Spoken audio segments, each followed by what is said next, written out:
Nägin maast, mis kusagil kaugel, see oli päikest täis ja kõneldi seal laudes.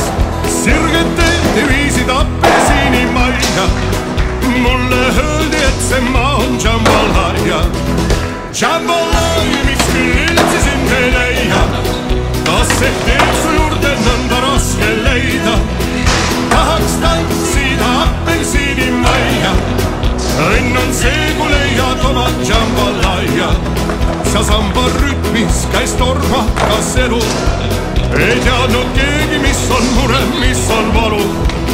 Mustad särasilmad naeratasid vastu, kui mu jalg suurelt eelaralt astus.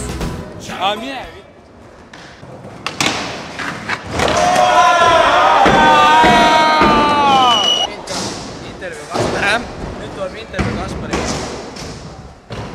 Mis koolis sa käid, alustame sellega. Jakob Vessami koolis.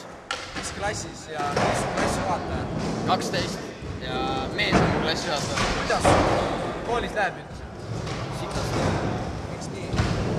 Ma ei viitsi, ma olen skater. Ja skeidid siis iga päev? Jaa. Ja mitte midagi muud ei teegi? Ei. Aga mis sul tulevikuplaanid on? Rula juurde jääda. Räägi veel midagi. Lõpetuseks või? Tulevikuplaanid on? Auto kunagi sadaks. Auto ja maja. Millist autot sa tahad? Kus sa maja tahaks? Tahaks tööle kogu? Tartu lähedal tahaks või? Tööle kogu minna? Ei taha? Ei viitsi. Pole töömees.